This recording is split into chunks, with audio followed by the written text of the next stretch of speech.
Prashant Neil എന്ന ഡയറക്ടറിൽ നിന്ന് എന്താണ് പ്രതീക്ഷിക്കുന്നത് അത് തന്നെയാണ് ഈ സിനിമ. KGF പോലൊരു ഐറ്റം ചെയ്തു വെച്ചിട്ട് അതിനടുത്തത് എന്ത് ചെയ്യുമെന്നുള്ള ഓഡിയൻസിൻ്റെ ആകാംക്ഷയെ സാറ്റിസ്ഫൈ ചെയ്യിക്കുന്ന രീതിയിലാണ് പുള്ളി ഈ സിനിമ എടുത്തു വെച്ചിരിക്കുന്നത്. ഒരു ഹൈ വോൾട്ടേജ് ആക്ഷൻ പടമാണിത്. അതുപോലെ തന്നെ ബാഹുബലിക്ക് ശേഷം പ്രഭാസ് എന്ന് പറയുന്ന നടനിൽ ഒരു ചോദ്യചിഹ്നം ഉണ്ടായിരുന്നു. അത്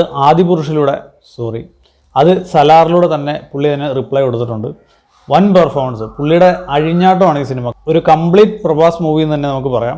ശരിക്കും ഈ സിനിമയുടെ ഷൂട്ടിംഗ് സ്റ്റാർട്ട് ചെയ്തതിന് ശേഷമാണ് പ്രഭാസ് അമേരിക്കയിൽ ട്രീറ്റ്മെൻറ്റിന് പോയെന്നൊക്കെ പറഞ്ഞു കേട്ടിട്ടുണ്ട്. ശരിയാണോന്ന് അറിയത്തില്ല. എന്തായാലും ആ ട്രീറ്റ്മെൻറ്റ് ബലം കണ്ടിട്ടുണ്ട്. ഫേസിലൊന്നും ബോട്ടോക്സിൻ്റെ യാതൊരുവിധ ആഫ്റ്റർ എഫക്ട്സും ഇല്ല. അത് കംപ്ലീറ്റ് ആയിട്ട് മാറ്റിയിട്ടുണ്ട്. ചില ഏരിയയിലൊക്കെ VFX ഉണ്ടെന്ന് പറയാം, പക്ഷേ എങ്കിൽ പോലും മൈന്യൂട്ടാണ്. ഫസ്റ്റ് ഹാഫ് എൻട്രിയിൽ ചില ഏരിയയിലൊക്കെ നമ്മുടെ സൈജു ഗ്രൂപ്പിൻ്റെ ഒരു മുഖച്ഛായ തോന്നി. പക്ഷേ പിന്നീട് അങ്ങോട്ട് കറക്റ്റ് പുള്ളിയുടെ ആ ഒരു ഫിസിക്ക് കറക്റ്റായിട്ട് പഴയ ഒരു പ്രഭാസിൻ്റെ സംഭവം കിട്ടിയിട്ടുണ്ട്. അത് മാത്രമല്ല പുള്ളി കുറച്ചുകൂടെ ബോഡി മെയിൻറ്റെയിൻ ചെയ്തിട്ടുണ്ട്. ബോഡി ഈ സിനിമയ്ക്ക് വേണ്ടിയിട്ട് മെയിൻറ്റെയിൻ ചെയ്ത് അത് കിടിൽ പറഞ്ഞു. കാരണം അത്രയും ഹൈറ്റുള്ള ആളായതുകൊണ്ട് ബോഡി നല്ല രീതിയിൽ പുള്ളി ശ്രദ്ധിച്ച് ചെയ്തിട്ടുണ്ട്.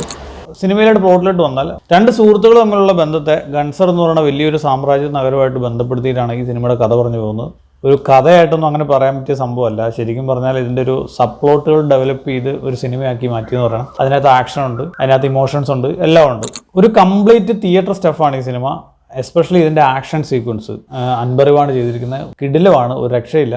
അതുപോലെ തന്നെ എടുത്തു പറയേണ്ട ഒരുപാട് ഡിപ്പാർട്ട്മെന്റ് ഉണ്ട്. DOP, VFX, SFX, BGM, editing, ഈ ഓരോ ഡിപ്പാർട്ട്മെന്റും ഈ സിനിമയ്ക്ക് വേണ്ടി വർക്ക് ചെയ്തേക്കണതിൻ്റെ ഔട്ട്പുട്ട് സിനിമയിൽ കാണാനുണ്ട്. ഒരു പെർഫെക്റ്റ് തിയേറ്റർ സ്റ്റഫ്. ഫസ്റ്റ് ഹാഫിൽ ശ്രുതിഹാസന്റെ കുറച്ച് മലയാളം ഡബ്ബ് ഭയങ്കര വെറുപ്പിക്കലായിട്ട് തോന്നി. കാരണം അത് ശ്രുതിഹാസന്റെ കുഴപ്പമല്ല, ഈ മലയാളത്തിലോട്ട് കൺവേർട്ട് ചെയ്യുമ്പോൾ, ലാംഗ്വേജ് കൺവേർട്ട് ചെയ്യുമ്പോൾ അതിൻ്റെ അകത്ത് ഒരുപാട് ക്രിഞ്ച് ഫീൽ ചെയ്തു. അതുപോലെ തന്നെ പ്രഭാസിന്റെ അമ്മയുടെ ക്യാരക്ടർ 6 മണിക്ക് മുമ്പ് വീട്ടിൽ കയറണം എന്ന് പറയുമ്പോൾ അത് ശരിക്കും സീരിയസ് ആയിട്ടാണ് അവർ ഉദ്ദേശിച്ചത്. പക്ഷേ മലയാളം ഡബിലായിട്ട് വന്നപ്പോൾ 6 മണിക്ക് ശേഷം വീട്ടിൽ കയറണം എന്നുള്ള ഒരു ട്രോൾ മെറ്റീരിയലായിട്ട് മാറിയിട്ടുണ്ട്. അതിനി OTT ഇറങ്ങുമ്പോൾ അതിനെ കീറുമെന്നുള്ള കാര്യത്തിൽ യാതൊരു സംശയമില്ല. പിന്നെ നമ്മുടെ മലയാളികളുടെ അഭിമാനം, മലയാളി സാന്നിധ്യം ഈ സിനിമയിലെ പൃഥ്വിരാജ് സുകുമാരനാണ്. കിട്ടിയ റോള് നല്ല വെഡിപ്പായിട്ട് നീറ്റായിട്ട് ചെയ്തു വെച്ചിട്ടുണ്ട്. നമ്മളൊരു ആക്ഷൻ സീക്വൻസിന് വേണ്ടി കാത്തിരിക്കുന്ന ടൈമിലാണ് സെക്കൻഡ് ഹാഫിൽ ഇവർ രണ്ടുപേരും കൂടി ചേർന്നിട്ടുള്ള ഒരു ജയിൽ ഫൈറ്റ് സീനുണ്ട്.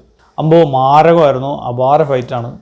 എന്തായാലും പൃഥ്വിരാജ് സുകുമാരന് അഭിമാനിക്കാവുന്ന ഒരു സിനിമയാണ് സലാർ. പുള്ളി കിട്ടിയ വേഷം നല്ല കിടിലമായിട്ട് ചെയ്തിട്ടുണ്ട്. അപ്പോൾ ഒന്നും നോക്കാനില്ല. വരദരാജ മന്നാർ പൃഥ്വിരാജിൻ്റെ കരിയറിലെ ഒരു സിഗ്നേച്ചറാണ്. ഇനിയും ഇതര ഭാഷകളിൽ പൃഥ്വിരാജ് സുകുമാരൻ്റെ ഒരുപാട് ആക്ഷൻ ഫിലിംസ് വരാനുണ്ട്. എന്തായാലും പുള്ളി അവിടെ കൈ തെളിക്കും എന്നുള്ള കാര്യത്തിൽ 100% ഉറപ്പാണ്. കാരണം പുള്ളിയുടെ ഒരു ആക്ടിങ് മെത്തേഡ് വെച്ചിട്ട് അവിടെ നല്ല രീതിയിൽ വർക്കൗട്ട് ആവുന്ന ഒരു ആക്ടിങ് ശൈലിയാണ് പുള്ളിയുടെ. അപ്പോൾ നേര് കണ്ടു, സലാറും കണ്ടു. രണ്ടും ഒരു രക്ഷയില്ലാത്ത പടമാണ്. നിങ്ങൾ തിയേറ്ററിൽ പോയി കാണണം. ആദ്യം കാണേണ്ട ഏതെന്ന് വെച്ചാൽ നേര് കാണുക, രണ്ടാമത് സലാറ് കാണുക, കുഴപ്പമൊന്നുമില്ല. അപ്പോൾ ഇനി ഡങ്കി കൂടെ കാണാനുണ്ട്. ഡങ്കി കൂടെ കണ്ടിട്ട് പറയും who's the winner of Christmas. അപ്പോൾ പുതിയൊരു വീഡിയോ ആയിട്ട് വരാം. അതുവരേക്കും